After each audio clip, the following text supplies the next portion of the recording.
Thanks for joining us for this live chat sponsored by our friends at BMC.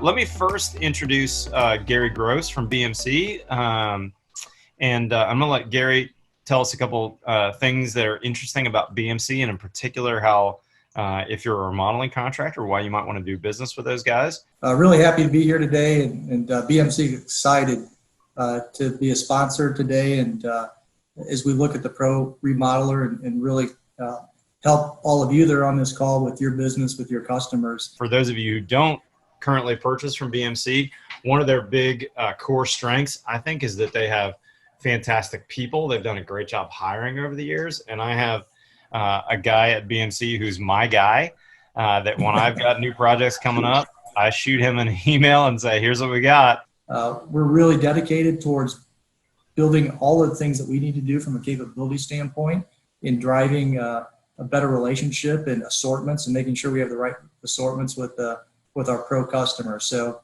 I can tell you BMC is dedicated both today and in the future, Matt, as we drive forward and really enhance this segment. We want it to be a bigger part of our business, and we're investing in key markets, and we'll continue to expand. We know you've been a key customer for many years, so thank you for that. Well, let's get going, shall we? Let me introduce these two handsome dudes here. We've got number one, Wade PAQUIN. Wade and his crew, amazing craftsman. He's actually been in business a little longer than I have. I think you started in 01, right, Wade? Yeah, that's correct. And I started in 05. So looking forward to hearing your perspective from Rhode Island. And Wade's like me. He does a little mix of both remodel and new construction. I think you probably do a little bit more work than I do, actually. I think you're a slightly bigger organization. And then Jeremy is actually a good friend of mine here in Austin, Texas. We compete for some work sometimes.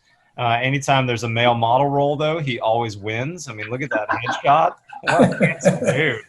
I mean, I need to start doing my headshots like that. Look how fat I look, and he looks so good in his. He's such a stud.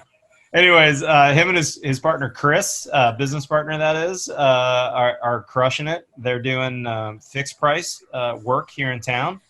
And we often compete on interviews, and he wins some and I win some, but a terrific competitor and a great company, and has been a friend for a long time. So I'm looking forward to hearing his perspective, which being a little different from mine because I do mainly cost plus. He does mainly fixed price. And this theme of kind of opportunity amongst chaos, what are your thoughts on this? This is what we do. Every day we march out into chaos and we make it look easy, right? We choreograph this thing and make it look good. So I feel like this is built for folks like us. If you've been investing in building a professional remodeling company and you've built a professional team and you've established great systems and processes and you've built a reputation, I think now is the time to search forward, actually. Now is not the time to cut back your marketing. I think now is the time to go all in on your marketing. It's funny to say that, though, because I think my initial human reaction was probably one that everybody had. It was almost like retreating into the foxhole, right? It was like, go to your safe place. Everybody's hunkered down. Nobody's going to the office. You're totally disconnected from your people and your clients and your employees and your subs. It was a weird time, and I fault myself for staying in the foxhole a little too long. You got to get out and go forward. There's no going backward now. It's just funny how much of a roller coaster ride this business is, right? From where we've probably all started to where we are now. And the challenges then are in some ways similar to how they are now, but in many ways very different, right? But we're still trying to find new business. We're still trying to find new architects to work with. So that hasn't changed. That ambition and effort to continue to expand our network with architects is constantly evolving, right? We don't want to put all of our eggs in, 3 architects' baskets, right? So it's just been a wild, wild ride. Could you dive into some of the best ways to build relationships with architects and residential designers that will refer you work? I'd love to know what you've done. Getting the opportunity is the first challenge, right? And then when you have the opportunity, you have to knock it out of the park, right? Because one thing I've learned, if you do quality work, you will always have work.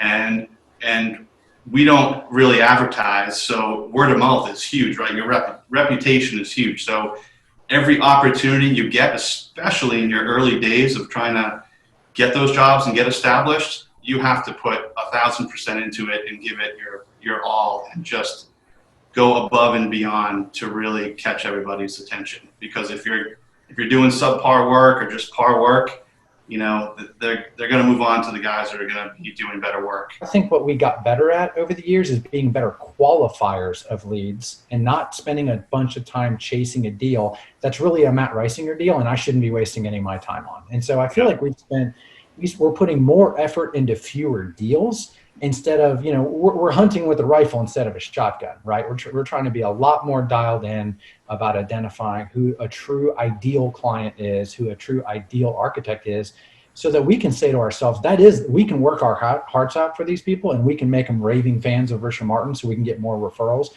But if they're not really a Richard Martin client and they don't want what we're selling, no amount of effort is going to fix that problem. And so, you know, I think that, again, a natural thing to do if a recession is coming or in a time of crisis is just to try to be all things to all people. I think we should resist that urge and we should be the right things to the right people. It's about identifying your ideal client, making sure it's a quality client, the job's a quality job, and not just trying to take on everything, and resist, as Jeremy said, that urge right now to not just take jobs because we're in this kind of crisis chaos mode. That's been a huge win for me. When I started my company 15 years ago, I was doing spec houses. I kind of was trying to figure out what I was going to be when I grew up. And I actually hired an architect at the time as a project manager who was like, you know, you should probably get architects. You should probably just go after architects. Because going after the whole general public as your possible client in a possible referral is really hard. Whereas if you potentially cater your business towards architects, there's only 150 of them or 200 firms in Austin, let's say. So now you've got a much lower number of people to market to. And honestly, that's kind of why I've done social media as long as I have. I started blogging, and then I switched to YouTube, and I've been doing Facebook and Instagram and all those for a while now. And part of that is because I have this separate business as a media business, but it's also to be relevant and to be in front of my target audience, which is architects who might refer me business. And so I think that's the key role in social media. And if you look at, I'd highly recommend, by the way, we'll put them up again in a little bit. You look at Jeremy and Wade's social media and follow what they're doing. They're doing great work. Wade puts a very, very large amount of time once a day and putting a post up about one of his projects. Sometimes it's a beautiful finish shot. Sometimes it's an under construction shot. His craftsmanship always comes through. He takes the time to really write a good description. And I guarantee you, local architects, local people that were going to refer him business are on Instagram. They're seeing every day this cool picture. And then boom, they get a project that day. They happen to be scrolling through Instagram 10 minutes earlier. Wade is top of mind. And then he's getting that phone call. And that's how he's driving his business. That's how I'm doing mine. And that's a big part of Richard Martin's strategy as well, staying top of mind. What are your thoughts on possibly changing your pricing structure in the remodeling sector for clients recovering from the pandemic? I'm not changing anything. And you know, I think we're in a tough business. And I always tell clients, if they want to pay less, they got to tell me, you know, how they want me to lessen my service, you know, and I don't really understand how to downshift my service. I can't ask my project managers to give 80% effort for 80% pay. I can't ask my subs to show up and do 90% work for 90% of the money. It doesn't work that way. So we've got one system and it's all in for the best result. And honestly, it's gotten harder to do that, not easier. So if anything, I think Matt said, maybe the prices are going up or staying the same. They certainly can't be going down. I think the race to the bottom with gross profit margins is the ultimate trap for a remodeler. We learned that one about 112 times in the first couple of years we were in business. I don't think that's a winning game plan. I think it goes back to, again, qualifying the client. If you've got the right client and you're the right remodeler and they want what you're selling, then they need to pay fair market value for it.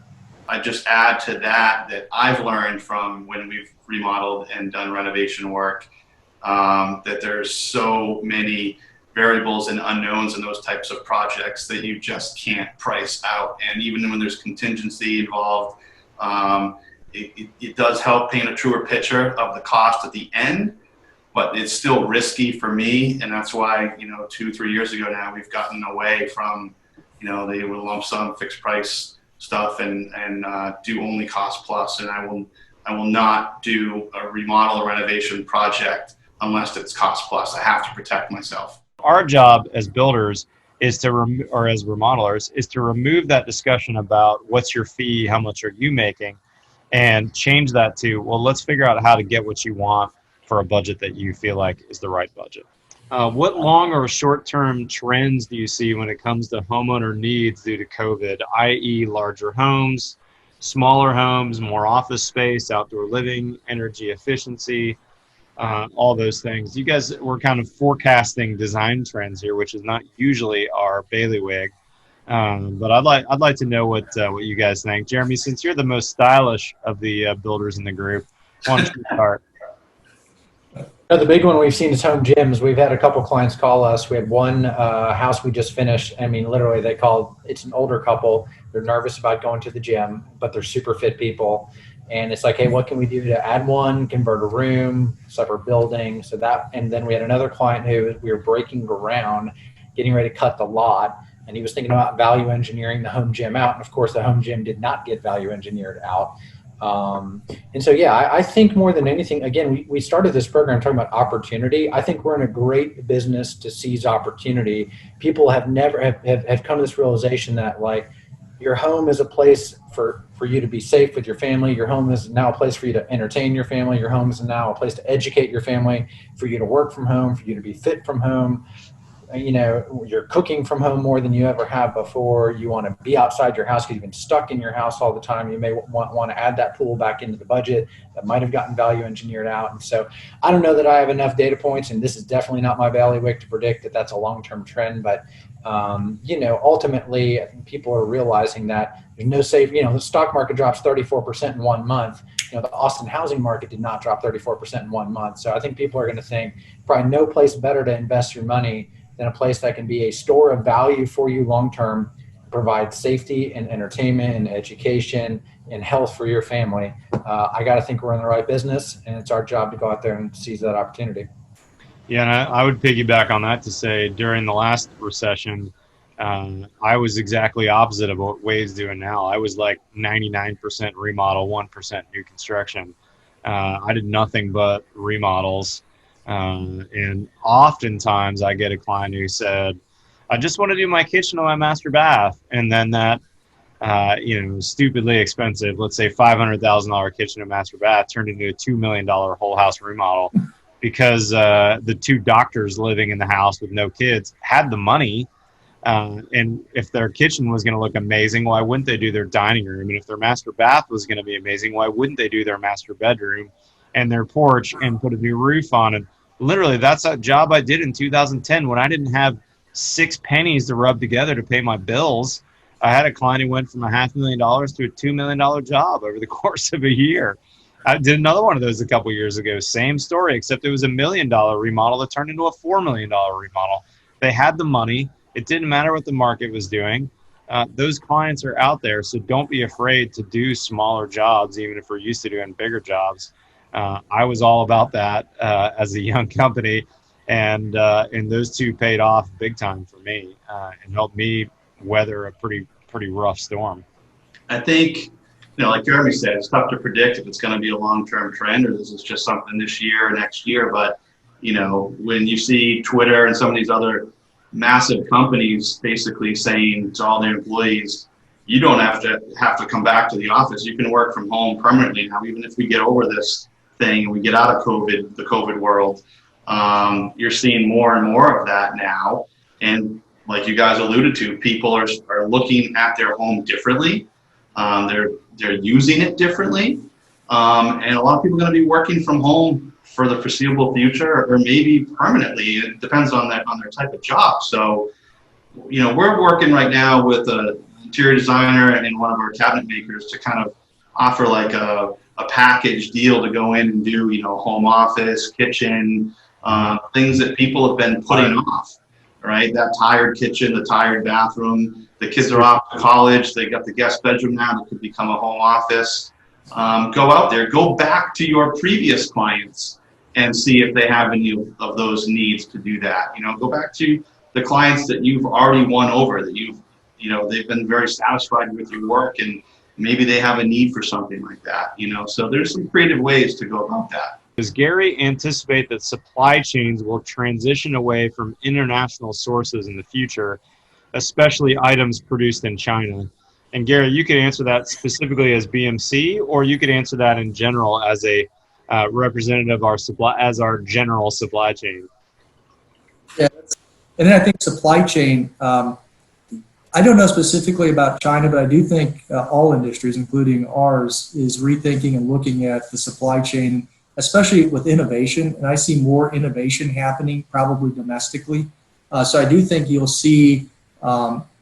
It may not be a systemic change across the board, but I think there will be more supply chain risk assessments put in place. So when these are disrupted, it's easier to recover, if that makes sense. So I think looking at different sources and having backups versus having maybe all production coming from one area. So I do think there'll be changes in supply chain. I don't think that it will all move domestically, but I do think you'll see it as it's happened in other industries. It kind of moves around the globe, and then from a logistics standpoint, starting to put in more of a risk assessment around supply chain, so you can cut over or bring in supply from different places if you get this type of situation again. But I think it's not unique in our industry, but I think supply chain is going to probably be talked about here for the next 2 years with a lot of work done for all companies. And yeah, I do think it will change and be a little bit more risk tolerant going forward with now that we've experienced this. So yeah, I do see some changes. And I think we'll see it in a lot of industries. What are some tips you can give for keeping current projects moving forward?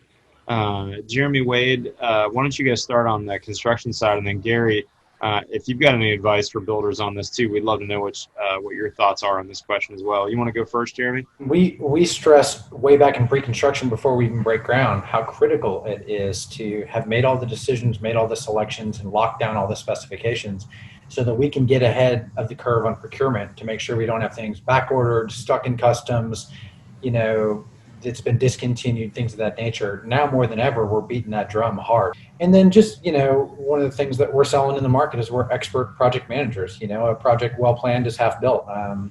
And so, you know, more than ever, we're emphasizing to our project managers that, you know, you need to be seeing 4 or 5 weeks into the future instead of seeing 2 or 3 weeks into the future.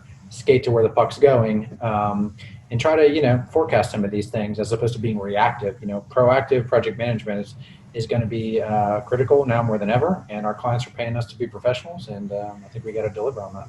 Basically, how we're running things right now, we're forecasting ahead. We're ordering more material than we need. Our job sites are stocked. Some of them look like small lumber yards right now. And that's allowing, you know, like our framing crews and stuff to just pull from on-site inventory instead of waiting for it to come. Even like our lumber supplier, you know, they might be short-staffed. Instead of having 6 trucks on the road, they've got 4. And then one of those 4 drivers got stuck home working, you know, homeschooling the kids, and now all of a sudden deliveries are messed up in the day. Those are the type of things we're trying to avoid. I would just add, outside of the project management, which I really think helps drive a successful completion with your customers, that also allows you more time to prospect. And, you know, as Wade talked about before, calling past customers, having social media presence, all of those things, even diversifying your business, I think is also helpful in making sure that you've got that pipeline, is not only when you manage your current project, but you have a pipeline coming in after that one as well. And we talked about some of the technology, and if you don't have a website, you should have a website, in making sure that your customers, that you're there and the customers are coming to you, and that you can be prospecting those while you're managing the current project. So I think there's all of those, between your networking, diversifying business, reaching out to prior customers, are all things you can do to keep that pipeline going, even though you're managing the current project. So thanks, Gary. Appreciate that insight, man. I was just scrolling through the attendees and was shocked by how many of you I know. So Wells and Richard and John and Chris and a bunch of you, thanks for joining, guys. I think we had 100 or so people. We had like 300 sign up. So for those 200 who didn't make it, I'm sure something came out in your life that forced you to meet with a client or be on a job instead of being on this. This is being recorded. If you want to send this to someone, please do. You'll get a follow-up email from BMC. And BMC also has a great document they're going to be sending to you that Gary and his team put together, which are some bullet point kind of takeaways from today that I think would be great for you to share with your team, with your friends, with your builder or remodeler buddies. So thank you for your great questions too. And huge thanks to Wade and Jeremy and Gary for joining us. Guys, if you don't currently follow these guys on social media, I think that's a great way to get to know them. I'll throw all their social media places up here. I know for sure Wade, Jeremy, and I are very active on Instagram and also are using Facebook and Twitter. So follow us on those formats. I feel like I should do an outro to the build show. Sorry, my mind is melting. I almost said follow me on Twitter, Instagram. Sorry, no, we're not supposed to do that, Wade. Right. What else do I need to tell you? I think that's it. Wade, Jeremy, Gary, anything else that y'all need to interject? No, thank you for having us. Yeah, thank you. All right, guys. Follow us on Twitter, Instagram. Otherwise, we'll see you next time on the Build Show. I can't help it. It's my thing. All right, guys. Thanks for joining. We'll see y'all soon. Sorry for the answered questions that I didn't get to, but we got to a bunch, and it was a great panel. I'll see y'all later.